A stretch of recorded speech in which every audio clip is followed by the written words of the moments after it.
Way to go, David. Go ahead. Yeah, I'm live now. Yeah. I've done it myself. I hit mute because we were talking. I know. Welcome, ladies and gentlemen, to a brand new edition of Face2Face. What is it? It's Friday, November the 12th. Capping off another week and another week closer to the event we're looking forward to. Of course, the SuperKart USA Super Nationals, getting back for the 24th edition of that event.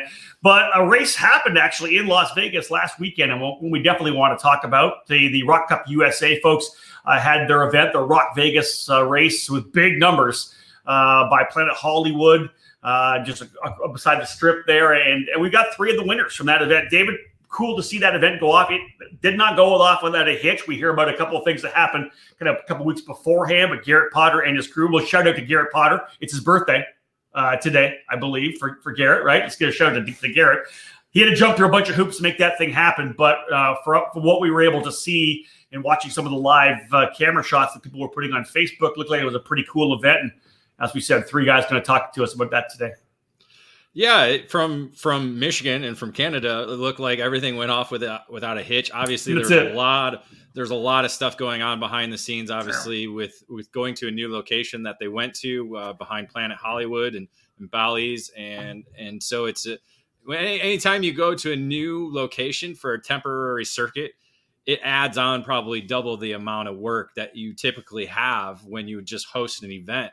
And not alone just host the event at the same place that you've been before. So a lot of different things that had to happen in order for the event to be completed.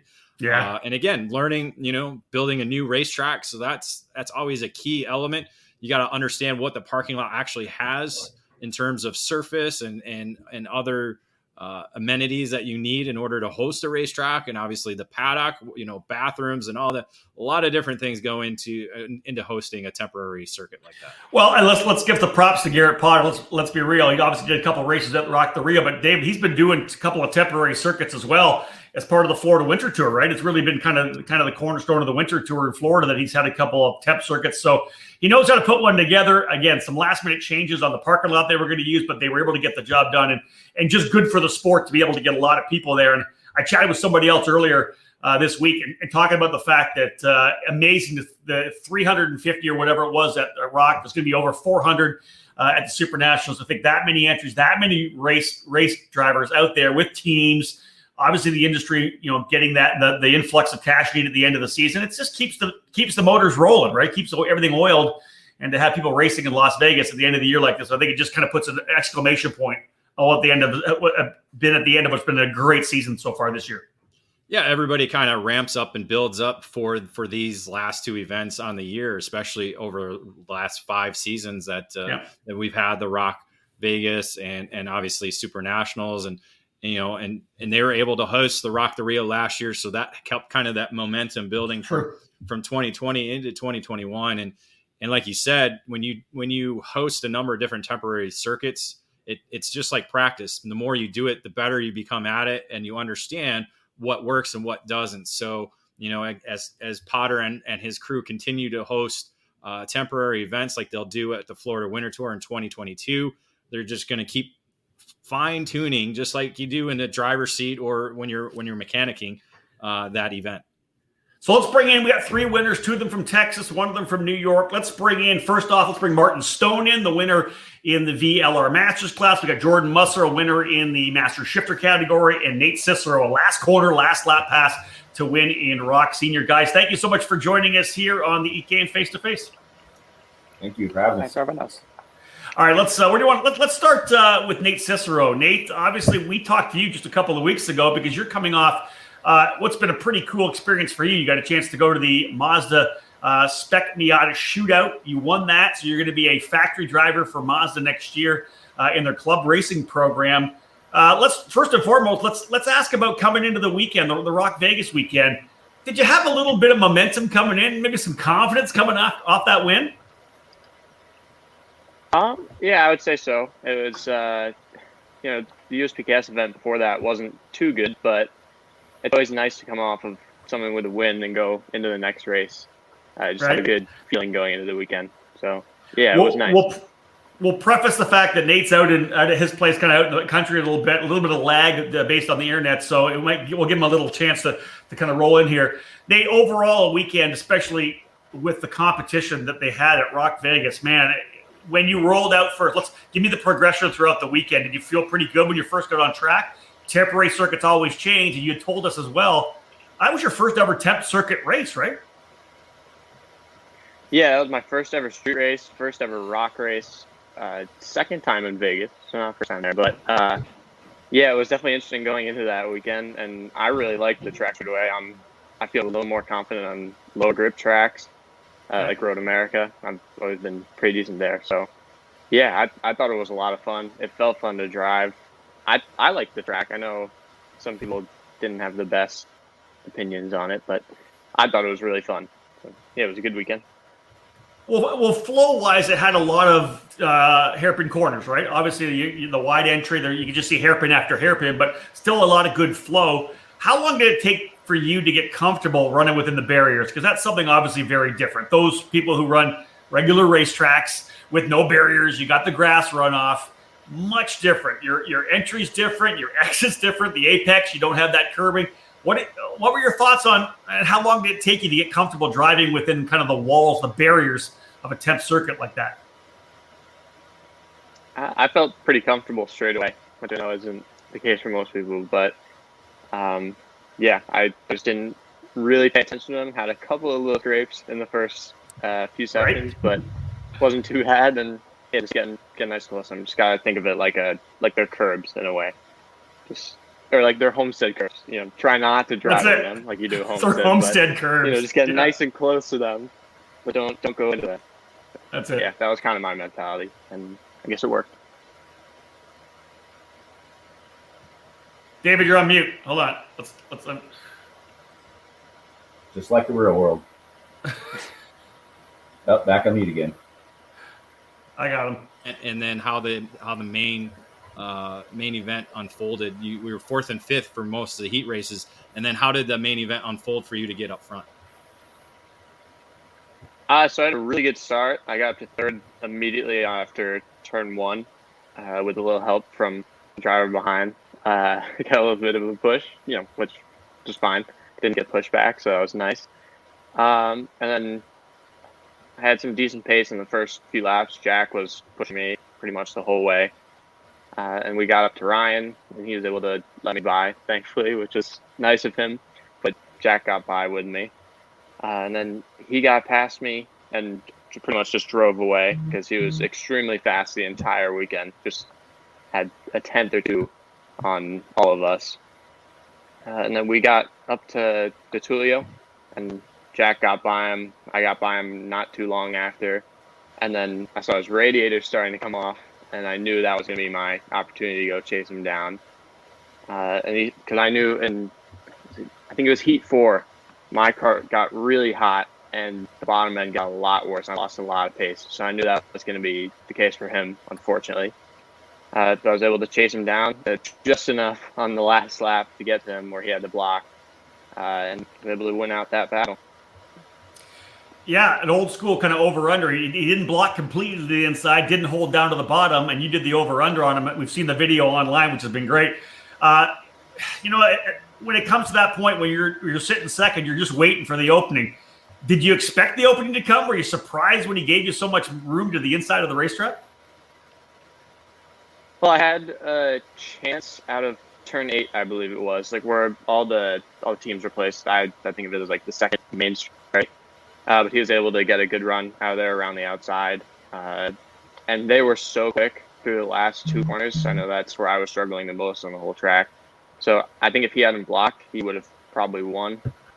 But he went to the inside in the second to last corner, and I was able to get kind of an over-under. But we were side by side going to the last corner. He went all the way to the inside and then came back kind of to mid-track. So I knew if I went all the way out, I could probably get an over-under. And ended up working. We were really close through the middle of the corner, and there was no space left for me on the inside. He said he thought there was a little more space, and that's when we went over each other.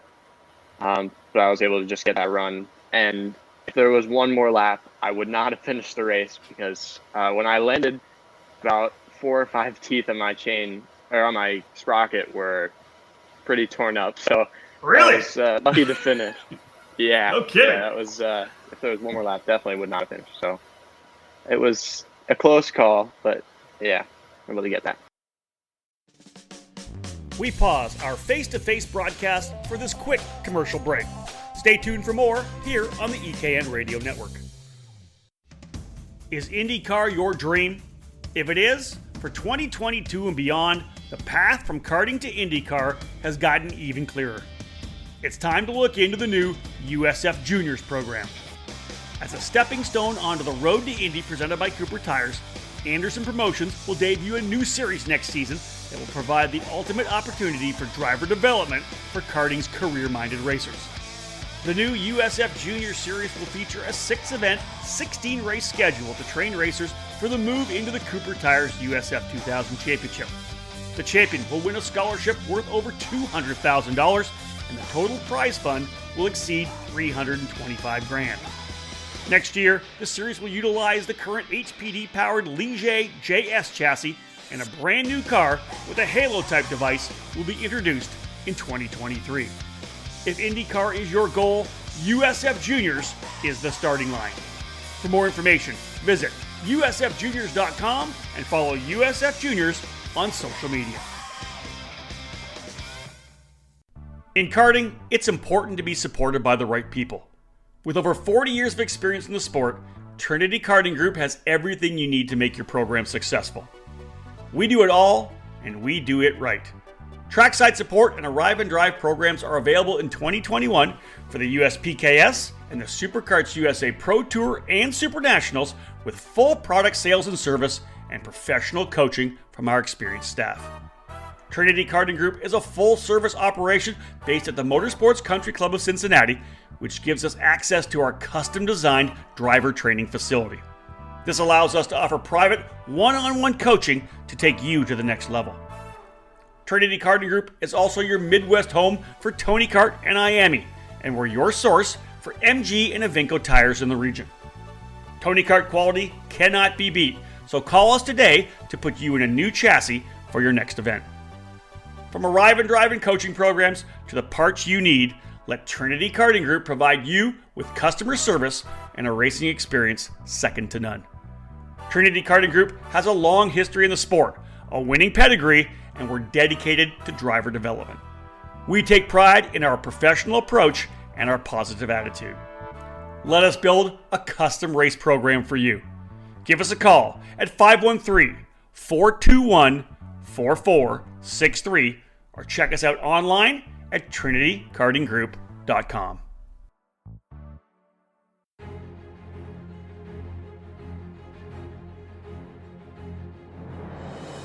The Briggs & Stratton 206 engine is where out-of-the-box ease and outstanding consistency meet to create legendary races. Briggs & Stratton's history in motorsports dates back to when the first engines came off the assembly line in the early 1900s. Their focus on the grassroots level continues to help build generations of racers. Since 2008, the Briggs & Stratton 206 has gained a following that has the engine powering the largest fields in North American karting today. From the club level of track programs to traveling regional series and national events, Briggs & Stratton competition provides the most exciting racing in the sport. Engineered and hand-built exclusively for racing, every Briggs & Stratton 206 engine is power tested and serialized before it goes in the box. Karters can take that engine straight from the box to their kart and be on the podium at the end of race day. Be sure to follow Briggs & Stratton Racing on Facebook and through @RaceBriggs on Instagram. To learn more about the 206 engine or to find the North American dealer near you, head to briggsracing.com. Briggs & Stratton Racing, what powers you?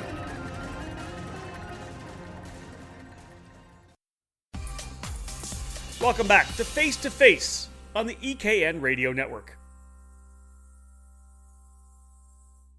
Hey Nate, it's been a pretty big season with Rawlson Performance Group, and I know that when you came in with them at the Winter Tour a couple of years ago. How much has Rawlson become a family for you? Because obviously, we see what happened under the tent there, but it seems like you've really kind of worked your way to the forefront of that X30 program because you got Ryan in there and Branyan and Hannah, who won the SCUSA Pro Tour. But man, for you to be in the middle of that hunt as well. Can you speak a little bit about how good it is for you to be with Mike and the whole crew there?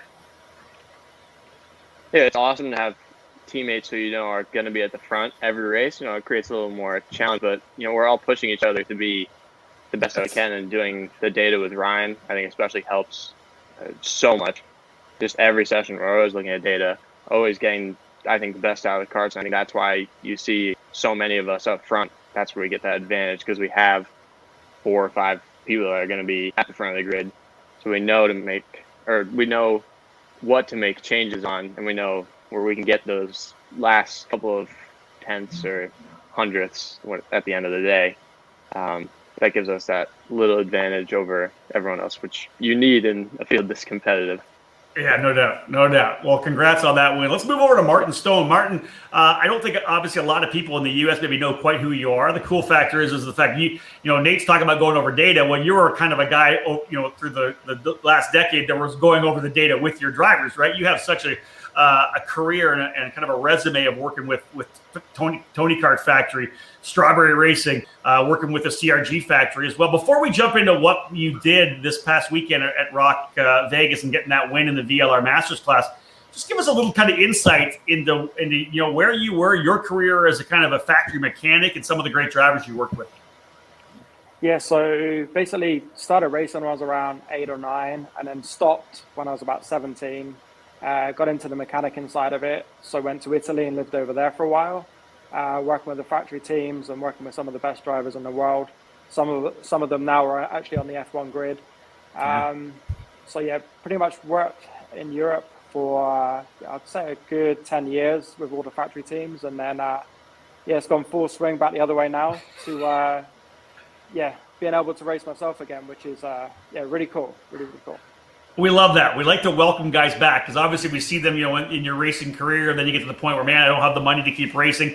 We've seen so many guys become mechanics. We always say that if we didn't have the racers here, we could have a pretty damn good race just with the mechanics that are at any race, right? Like national level championship racing guys.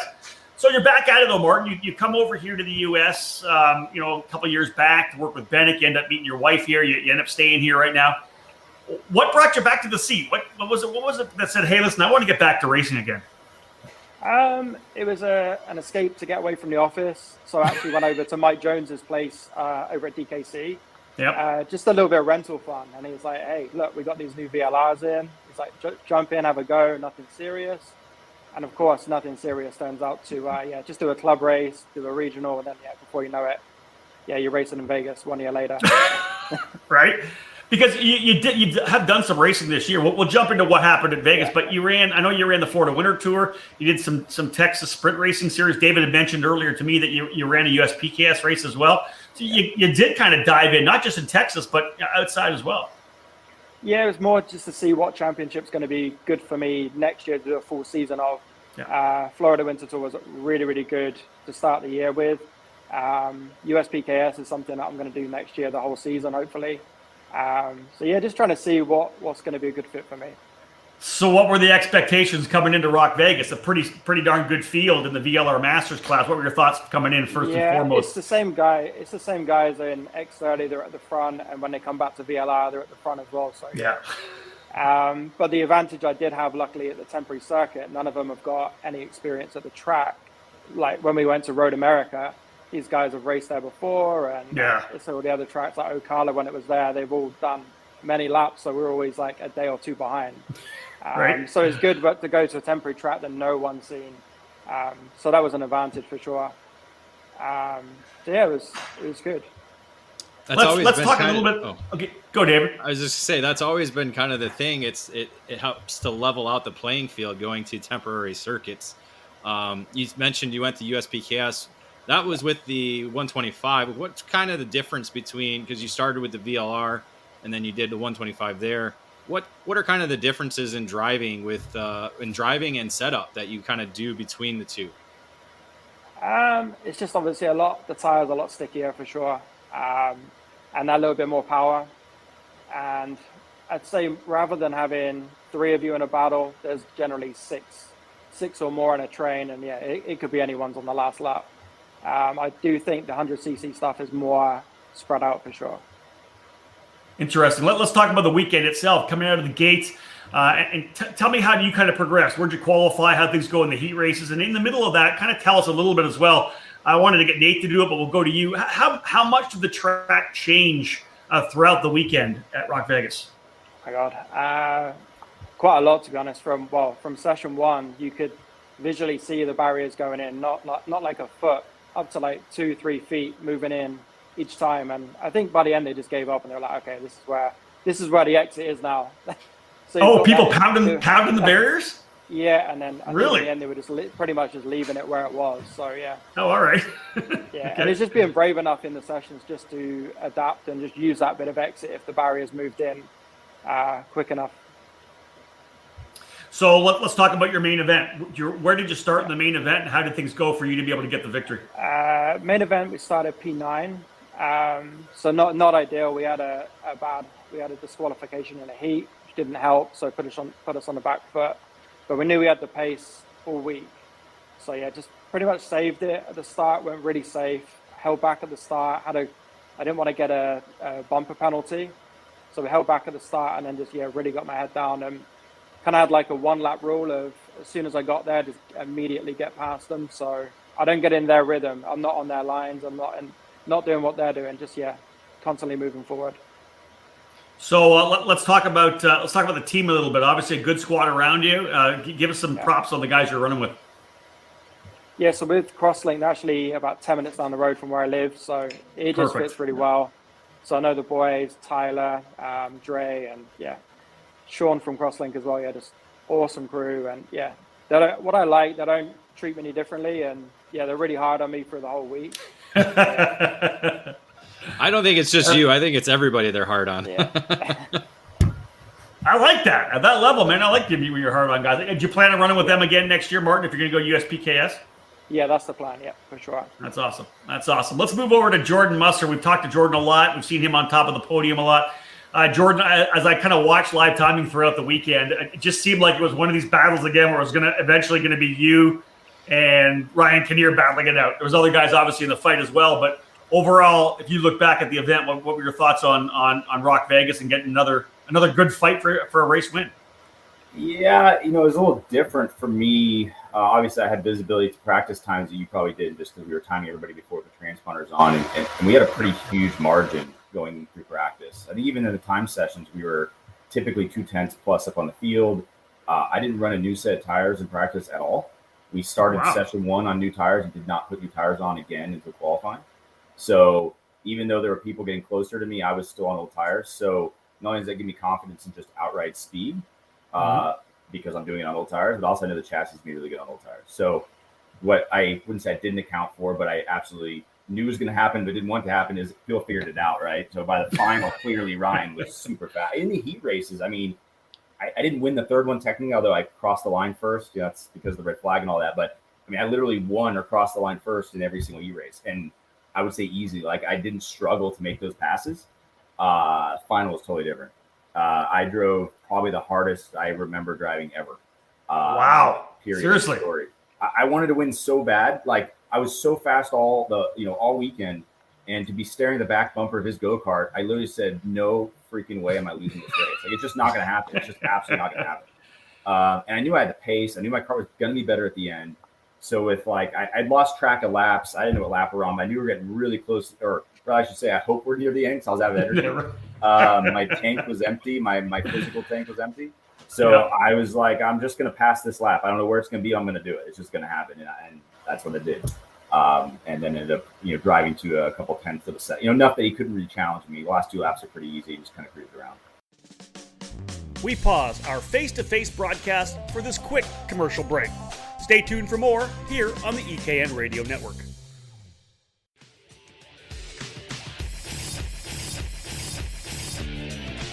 It's been a handful of years, but the Rotax Winter Trophy is back, and we'll be providing Rotax racers with a chance to get out of the cold and into the southern sunshine this winter.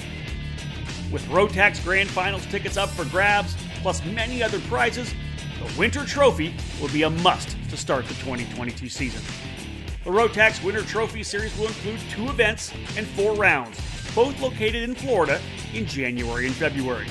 The opening rounds will be held on the January 22nd and 23rd weekend at the Orlando Kart Center, and the second event is scheduled for February 26th and 27th at a venue to be announced at a later date. Friday practice will be available at every Rotax Winter Trophy weekend, and each race day will include practice, qualifying heats, and a main event. Over $40,000 in prizes are at stake, including tickets to the Rotax Grand Finals, brand new Rotax engines, discount vouchers for engines, and discounted vouchers for the 2022 U.S. Finals. Race classes include Micro and Mini Max, as well as Junior, Senior, and Masters Max. Head to racerotax.com to learn more about the 2022 Rotax Winter Trophy.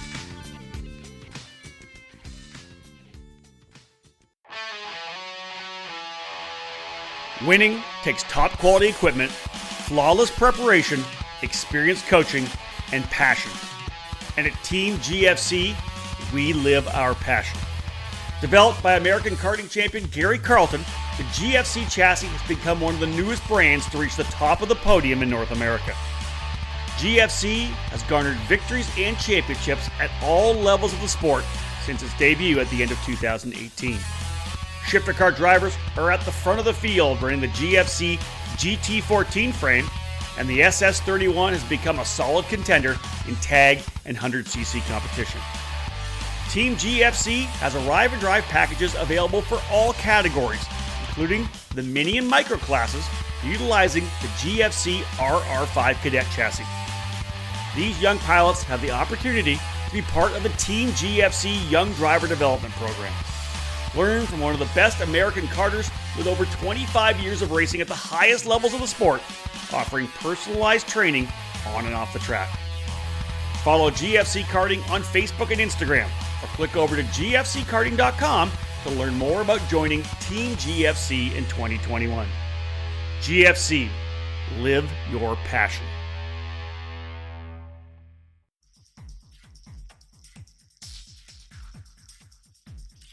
We don't just drive trucks because they're dependable workhorses that let us tackle icy roads all winter and tow a boat on the summer weekends. We also drive trucks because they're fun. And the Cooper Discoverer Rugged Trek is a truck tire made with fun in mind. Like any Cooper tire, the Rugged Trek is designed to do everything you need it to do. It's got stone blockades to protect your tires off-road and whisper grooves for smooth, quiet street driving. But with its in-your-face design, like the dual sidewalls that let you choose between two aggressive looks, the Cooper Discoverer Rugged Trek is also a tire that shows off your truck's wild side. It's the tire that's off-road party on the outside and dependable all-purpose Cooper design on the inside. Learn more at coopertire.com. Go with the Coopers.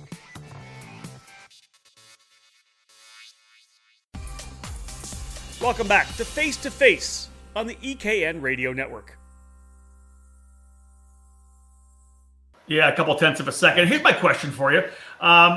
When you're as good as you are through a weekend like that, through the start of the weekend, through qualifying, and you're so good and you're winning the heat races, does it put you in a place of complacency where you're maybe not going to roll the dice on the setup and guys can catch you? Like, was that potentially the case that maybe you played it a little safe going in knowing you were so fast and maybe they rolled the dice a bit and that's why he was so much quicker?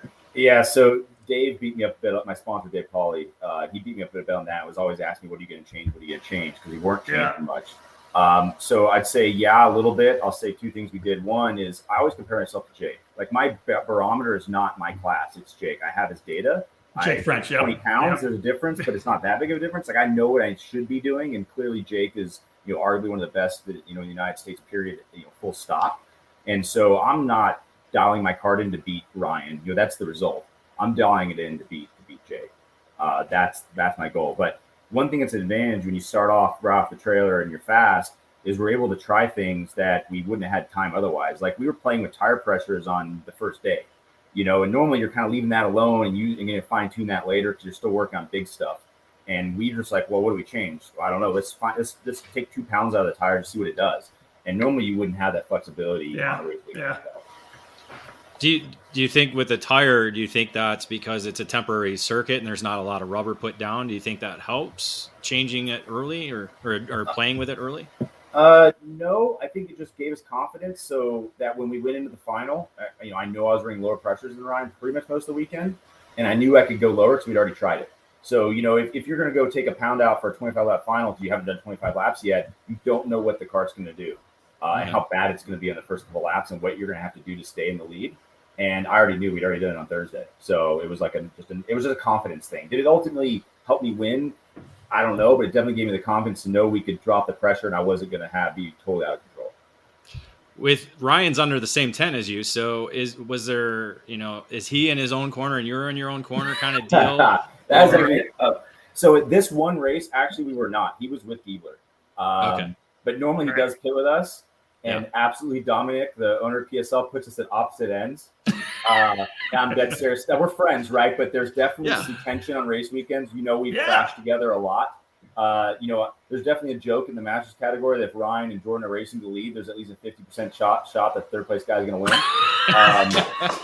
And that's outspoken. This is not something that Ryan has not heard from other people. But yeah, Dominic puts us at opposite ends of that tent, and we kind of have this unspoken rule also: we don't share data. I never look at his data. I look at Jake's, but he doesn't look at mine. I don't look at his. We're too close. If we were 3/10 apart or 2/10 apart, we try to help each other, but our data is off limits, so we don't share data. We do kind of act independently. It's cool. Yeah, it's a good dynamic. I said we're friends off the track, but on the track or even in the pits, we're arch enemies, that's for sure. So that's a good lead way. So for Supernauts, it's whoever's in third is going to be in a good spot. Obviously, John Crow was in a good spot. Yeah. He was probably hoping for something. He said it after the race. He was like, I thought you guys were probably going to crash. So I was like, I knew I didn't have the speed, so I didn't want to risk nipping a barrier and bending an axle or something. So I was just in cruise control, and I knew there was I've seen you guys idiots race together. I don't know, maybe I'm making the idiot part up, but I know in his mind he was thinking, I've seen you idiots race before, and there's a chance you're going to open the door for me. That's how I won this race last time. Ryan and Rod got together. I was a third place. I was a second place go-kart 2 years ago when I won it. 3 years ago, I wouldn't have won. I saw Rod send it full bonsai retard down the inside of Ryan, and I was like, Ryan's never going to let that happen. They're either going to crash, or Ryan's going to come out ahead, and Rod's going to be tied up in barrier somewhere. And sure enough, they're banging wheels or smoke off the tires. And I go from third to first and win the race. And I saw that unfolding before it even happened. I love it. It's real. Jordan, you mentioned really wanting to win this one. What was it about this particular race? Was it central on the weekend itself and you being so good, or was there something wider about you wanting to be able to win this race this year? I think there's three things. One is, sure, I was fast all weekend, so to not win would be devastating, right? I was on the front in every time session basically, so that would have been really bad. Plus, I practiced a lot more. I normally don't practice very much, at all. I put 200 or 300 laps in the month prior, which to Jake is one day. That's my month of practice. It was a lot for me for sure. Normally I'll drive 30, 40 laps the weekend before and then go race. That's my typical MO. Too busy with work and just other stuff, and I put 50 laps in every Saturday morning, the 4 weeks prior. I'd go up the track 8, 9 in the morning. Wilkins would meet me out there, or Jake, or both. And of course, again, Jake would spend 2 days, as expected for a guy his caliber. I'd spend a couple hours driving, but I hadn't done that really before. So that I wanted to see the results of that effort and money. It's a lot of tires and fuel and stuff adds up. Yeah. And for me also, I'm definitely getting older, and I can tell it's getting harder. There's such a huge difference between 40 and 30. It's unbelievable in fitness. Yeah, once you get to 50. Yeah, I don't want to see. But that's John Crow. Yeah, I do. That's amazing. He's so amazing. I mean, I have so much respect for him. I hope I can be even half as fast as he is, in a couple more years. It's just, agreed. It's getting harder. So I know I'm not running out of time. I'm 40. I'm not ancient here, but no, you're good. It's getting harder every year. So, and it's the opposite. When I started racing at 20, I started pretty old. So every year I felt I got better. It was not easier, but I felt like I knew more. And although I still learn every weekend, I'm doing this for 20 years now, and I truly learn something new every time I drive, and I mean that. I'm getting not worse, but I'm having to do all that work just to stay the same. So every year is getting tougher. So it feels good. I think every year I win now, it's going to be like a new elation. Yeah, I was just going to say. Yeah. I was going to say, Brian McCaddy, 45 is painful enough. Yeah, 50's hard. Yeah. So they know it's not easy. So. Well, Jordan, you're really just old school Masters now, because Masters was always 40 and up. So now you're just really masters, right? Yeah, I get it now. At 30, where do you test, by the way? That bad, but now where do you test? Jordan, sorry, where do you test? Where do you test? NTK. Martin, it's 45 minutes. Yeah, So Jake, I try to follow Jake around basically because they drive all the time. So if I'm going to test, I try to go with them. Again, I can learn. Rubber gets laid down. Nothing better than trying to follow him. Lord knows I can't. But we go to Speed Sports sometimes as well. Rudolph's place.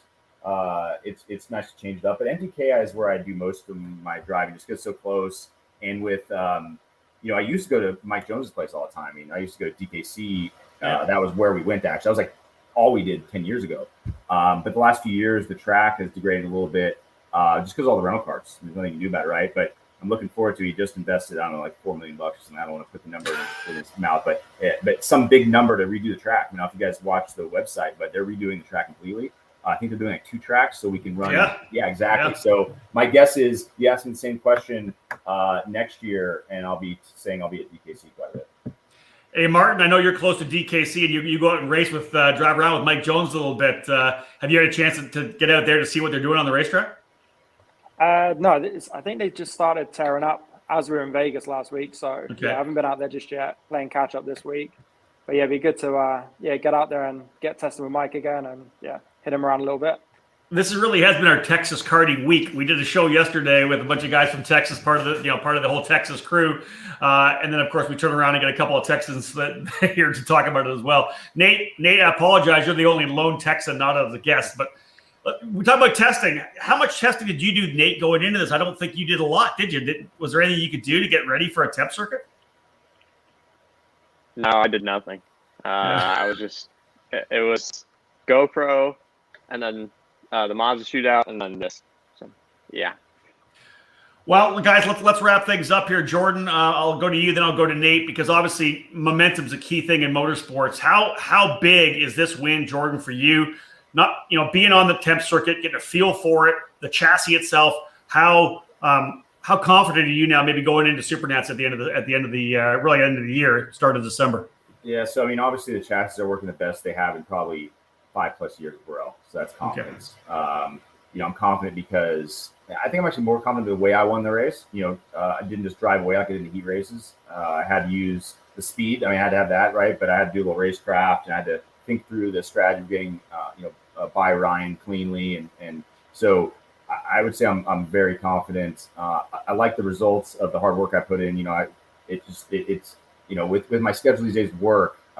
Getting away and doing that stuff is actually pretty difficult. And I have to plan for it. You got to mount tires. It's not like you just show up to the track and drive. There's all the other work goes into it. So super confident that I see results from the effort, because that's not always true. I've definitely, when I was younger especially, put in the effort and didn't see the results. So I'm super confident. We got a great motor program with PSL, a great chassis. Poly Restaurant Group's been absolutely anything we need. He's written some big checks. Last few years to make sure we're on the podium, to make sure the right equipment to be on the podium. And so everything's behind me. I don't see any reason why we won't be having a conversation about what it feels like to win my first Supernats in a couple weeks. That's awesome, dude. I like to hear that. Nate, let's talk about putting in the effort and getting the results. That's something you've done over the last couple of years when making your national debut and then the 100cc program in KA, and then now jumping into X30. Your first season nationally in X30, you essentially cap it off thus far with a win at ROK Vegas. What does that mean to you now, momentum-wise, confidence-wise, going into the Supernats at the end of the year? Yeah, I think it's going to be a pretty good event. This was kind of my testing for Supernats. I feel good in the street tracks. Coming off with a win is going to be nice. That's kind of all I got. That's my this will be the last time I drive before Supernats, so going with a bit of a break. But hopefully we can get up to speed quick on that track and get a good setup, and hopefully have a nice weekend again. Yeah, no doubt. Also, if it makes you guys feel any better, go. Yeah. I'm sorry. If it makes you guys feel any better, I'll be 17 for Supernats. So no, that does not make us feel better. I'm leaving. I'm out of here. Get out of here. Cole, drop Cicero. I'm gonna be a year older. There. I'm getting a year older for Supernats. There. I didn't race until I was 27. Was the first year I started racing. Man, crazy. Martin, I was going to come to you saying the fact that obviously you're going to have that fear of missing out because you're not going to be at Vegas. I'm sure you can't wait until potentially the Winter Series. Are we going to see you at the Florida Winter Tour again next year or the SCUSA Winter Series? Yeah, I'm going to do both potentially. So, yeah, time now to get in X30 and, get some testing under my belt. And there it is. No days off.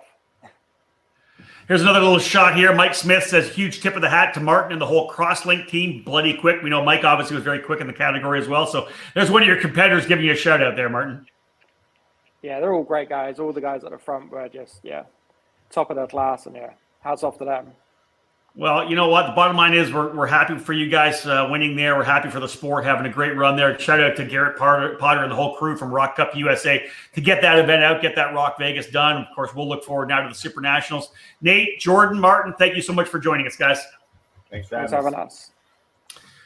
3 victorious gentlemen there, David Cole. Very impressive what they were able to do. And you think about the different stories, right? Nate has never run a temp circuit before. He ends up coming out as the big dog in the Rock Senior category. Martin, of course, coming back to the sport of everything he's done over the last couple of decades. Great to see him out there really kind of raising the bar of the VLR category. And then, of course, Jordan, man, he talks with a lot of reverence to Jake French. But, man, you know what? This body of work, Jordan Muster's a legend in our sport. It's got to. I don't know how more to say it. It's just impressive, is it not? If it wasn't for last year, him having to leave for the second weekend at the Summer Festival, he would have probably 6 Pro Tour championships under his belt. Right now, it's only 5. That's amazing. So that ties obviously Ryan Norberg for the most in history of the series. So what did he just say? He's never won the Supernats? I thought he'd won the Supernats. He's never won the Supernats. Him and Norberg. So all our guests have never won the Supernats. So that's true. Obviously Martin won't have the opportunity to try and do that, but Nate will have the opportunity. He's got one above all his other RPG teammates. None of them have never won in Vegas. So he's got that over them. So I just look at my 25 years in doing this, and really 22 as a really primary journalist in the U.S. And just when I look at Jordan Muster, it's the guy that I've been talking about the entire time. Like, he literally has been one of our absolute legendary championship top level racers for that whole time. Because if you don't count all the master stuff he's been doing over the past 5 to 8 years, you can talk about his career in Rotax. When Rotax really began, he won the Grand Nationals 4 times, 3 in the senior category, and then once in DD2. Yeah. So he's been to the Rotax Grand Finals a number of times. It has those titles on his resume. Unfortunately, Nick Neri and Danny Formal both have more than he does now. But that's not because, that's because Muster stepped away from Rotax competition. Otherwise, he'd probably be the all-time leader for that side of the sport. But just, again, from basically 2000 all the way up to now, like, Muster's name has been relevant in the karting world. It's no doubt about that. Unbelievable. And a big thank you to Jordan for joining us. Of course, Nate and Martin as well. Again, wrapping things up with 3 of the winners from the Rock Vegas event that was last weekend. Again, another time, like I said at the start of the show, we'll give a shout out to Garrett Potter. Happy birthday. Hope you have a great day today. Maybe you get a day off after spending so much time trackside in Las Vegas to make things happen. Otherwise, we're done, folks. There is a ton of content coming, a ton of live on here as well. We're going to do our Outlap preview podcast, 2 of them actually separate live shows, primetime shows, the week of Thanksgiving. David, we're lining up, right? A couple Outlap shows. We're going to have some guests on us, all about the preview to the SuperKarts USA Super Nationals, which will happen on the first week of December. We'll wrap that up with likely a couple of debrief shows afterwards as well. So much content coming out for the Super Nationals. We're excited to get back there. I'm excited to get back on the mic once again. Of course, it'll be live on Facebook on the SuperKarts USA page. Just awesome to have a couple of massive events happening in Las Vegas to cap off the season. And as I've said before, to put an exclamation point on what has been a tremendous year. You look at some of these big events we've had, Pro Tour, massive, USPKS, record numbers all year long.